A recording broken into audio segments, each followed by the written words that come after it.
بسم اللہ الرحمن الرحیم۔ اصحاب کہف کون تھے؟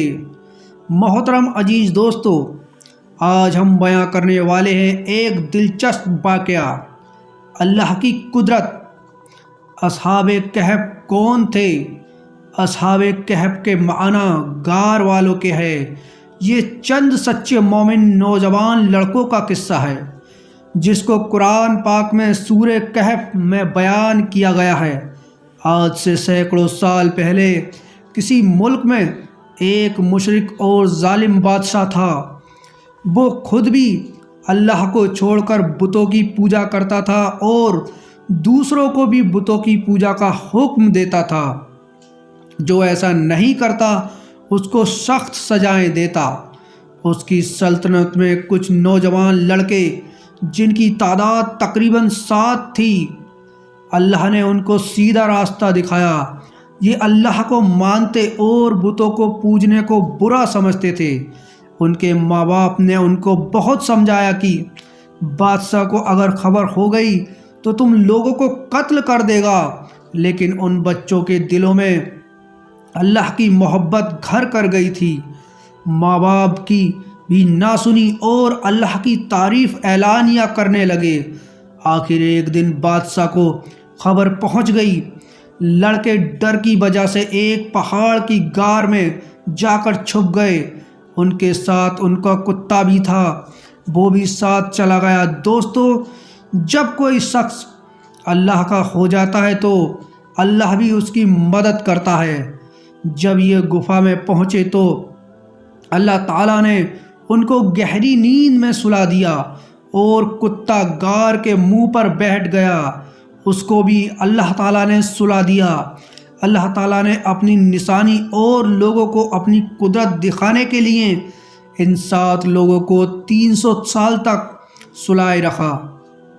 اس عرصے میں پتہ نہیں کتنی بادشاہ ختم ہو گئے، زمانہ بدل گیا، لوگ بدل گئے۔ 300 سال بعد اللہ تعالیٰ نے ان کو تھوڑی دیر کے لیے جگایا۔ ان لڑکوں کو ایسا لگ رہا تھا کہ وہ جیسے ابھی سوئے تھے۔ انہوں نے دیکھا کہ سب چیزیں اسی طرح موجود ہیں جس طرح وہ سوئے تھے۔ کتا بھی اسی طرح گفا کے منہ پر بیٹھا ہوا تھا۔ ان کو بھوک لگی تو انہوں نے اپنے کچھ ساتھیوں کو سکے دیے اور چھپ چھپا کر کسی طرح بازار سے جا کر کچھ کھانا لے آئے۔ جب یہ ساتھی بازار گئے تو وہاں کی ہر چیز بدلی ہوئی نظر آئی۔ دکان پر پہنچے، کھانا خریدا۔ جب سکہ دیا تو لوگوں کو بہت تعجب ہوا کہ یہ سکہ تو آج سے 300 سال پرانا ہے اور یہ فلاں بادشاہ کے وقت میں چلتا تھا۔ اس بادشاہ کو مرے ہوئے کئی سو سال ہو چکے ہیں۔ لوگوں کو شک ہونے لگا کہ کہیں کوئی خزانہ تو ان کو ہاتھ نہیں لگا ہے، اور پھر آہستہ آہستہ یہ بات اس وقت کے بادشاہ کو پہنچ گئی۔ یہ بادشاہ بہت ایماندار تھا اور اللہ کو اور روز قیامت کو مانتا تھا۔ اس نے ان لڑکوں کو اپنے دربار میں بلایا اور سارا قصہ سنا۔ بادشاہ اور حاضرین کو بہت تعجب ہوا۔ اگلے دن بادشاہ اپنے درباریوں کے ساتھ اس غار تک گیا۔ انہوں نے ان لڑکوں کو سوتا ہوا دیکھا۔ ان کی آنکھیں کھلی ہوئی تھیں مگر جسم سو رہے تھے۔ بادشاہ اور ان کے درباریوں پر ایک دہشت طاری ہو گئی اور واپس چلے آئے۔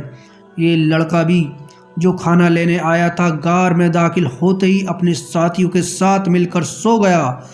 بادشاہ اور ان کے درباریوں کو اور یقین ہو گیا کہ اللہ تعالیٰ بڑی طاقت اور قدرت والا ہے۔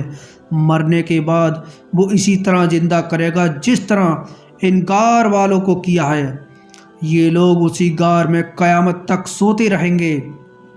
دوستو، اللہ تعالیٰ نے اس واقعے سے ہم کو بتایا ہے کہ وہ اپنے ماننے والوں کی حفاظت کرتا ہے اور ظالموں سے نجات کی ایسی صورتیں پیدا کر دیتا ہے کہ جو کسی انسان کے وہم گمان میں بھی نہیں آ سکتی۔ ہم کو یہ بھی سبق ملتا ہے کہ جس شخص میں اللہ تعالیٰ کی محبت پیدا ہو جاتی ہے وہ کسی بڑے سے بڑے بادشاہ سے بھی نہیں ڈرتا۔ دوستو، اور ہم سب بھی اللہ سے محبت کریں اور یقین پیدا کریں کہ ہر کام اسی کے حکم سے ہوتا ہے، اور جو کچھ ہم دنیا میں اچھا یا برا کام کریں گے قیامت کے روز ہم کو اس کا بدلہ ملے گا۔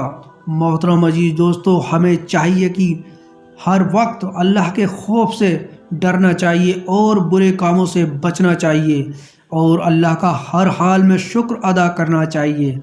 دوستو، جو ہمارے چینل پر نئے ہیں وہ چینل کو سبسکرائب کریں اور ایک پیارا سا کمنٹ ضرور کریں، کیونکہ آپ کا کمنٹ پڑھ کر ہمیں بہت خوشی حاصل ہوتی ہے۔ دوستو، ملتے ہیں ایک اور نئی ویڈیو کے ساتھ، اجازت دیجیے، خدا حافظ۔